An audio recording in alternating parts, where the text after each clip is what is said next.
Bonjour à tous, c'est Jean Lucro sur sa chaîne YouTube. Aujourd'hui, nous allons parler de survol surprise de l'Europe par un E-6B Mercury américain. Il faut savoir que cet avion peut déclencher le feu nucléaire à lui tout seul.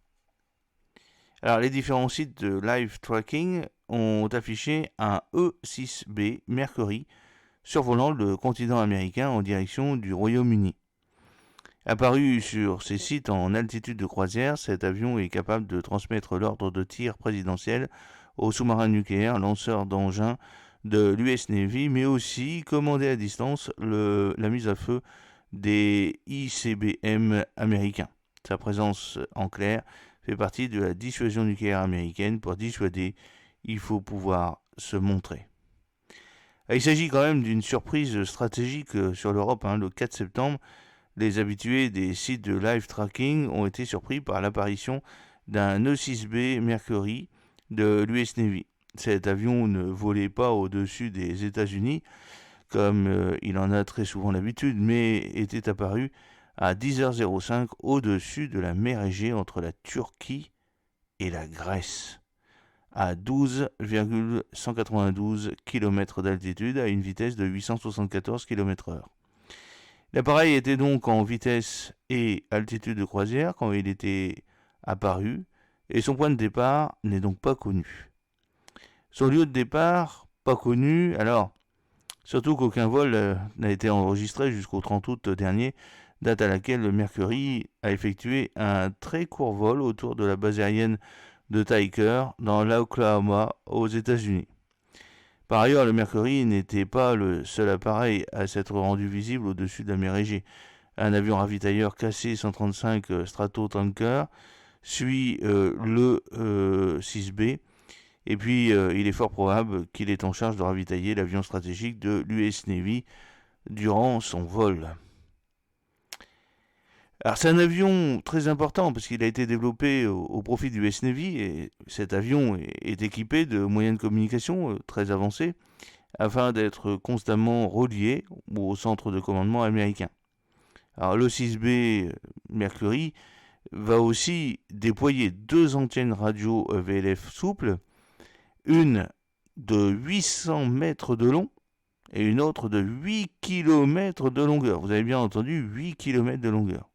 Alors le Mercury va alors effectuer des virages serrés tout en avançant. L'objectif est d'abaisser les deux antennes en créant une tornade d'antennes, puis elles seront perpendiculaires à la surface terrestre, plus elles seront efficaces. Ces antennes permettent à cet appareil de transmettre les ordres aux sous-marins nucléaires lanceurs d'engins de l'US Navy, y compris l'ordre de tir présidentiel des missiles nucléaires.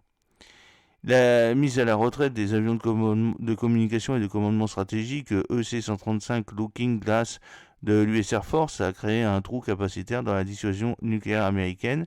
C'est ainsi que les E-6 Mercury ont été modifiés et peuvent désormais à distance non pas ordonner le tir des missiles balistiques intercontinentaux de l'USAF, mais littéralement commander à distance leur mise à feu.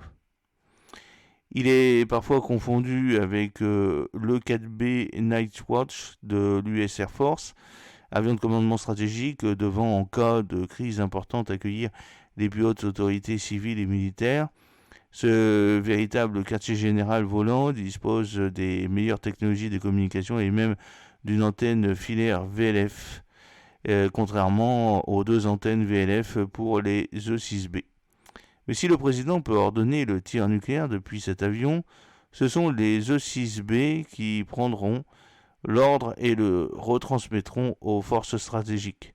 La mission de commandement stratégique de l'E-4B Nightwatch, également dénommé DOSD Plan, avion du jugement dernier, n'est donc pas à confondre avec les missions de relais de communication et de commandement stratégique de l'E-6B Mercury, aussi surnommé par le nom de sa mission Takamo Take Charge and Move Out, littéralement prendre les choses en main et partir. Alors, il s'agit en réalité donc d'une dissuasion américaine sur l'Europe. Le survol de cet avion capable d'envoyer l'ordre de tir au SNLO de l'US Navy et de commander à distance le tir des ICBM Minuteman III n'est pas anodin. Pour être efficace, la dissuasion d'un pays doit être visible, ou du moins en partie visible. Et ce vol fait donc partie de la partie visible de l'iceberg que représente la dissuasion nucléaire américaine. Ce vol représente aussi le soutien des États-Unis à une époque où les tensions avec la Russie sont très élevées. Et d'ailleurs, au moment où les lignes sont écrites, l'avion se trouve au-dessus des Pays-Bas et sur une route typique des avions militaires américains en route vers la base aérienne de Mildenhall, Suffolk, Royaume-Uni, ou la base aérienne toute proche de Lakenhof. Enfin, ce n'est pas la première fois qu'un Mercury survole l'Europe. Le 28 février 2023, un O6B avait été déployé temporairement en Islande, et plus récemment, le 24 juin 2024, un O6B s'était même entraîné à communiquer avec un SNLE au large de la Norvège en déployant ses antennes VLF. Alors j'espère que cette petite vidéo vous a plu. N'oubliez pas de cliquer sur le pouce pour la promouvoir, de vous abonner si ce n'est pas encore fait et de partager cette vidéo sur vos réseaux sociaux. A très bientôt, fidèlement, Jean-Luc O.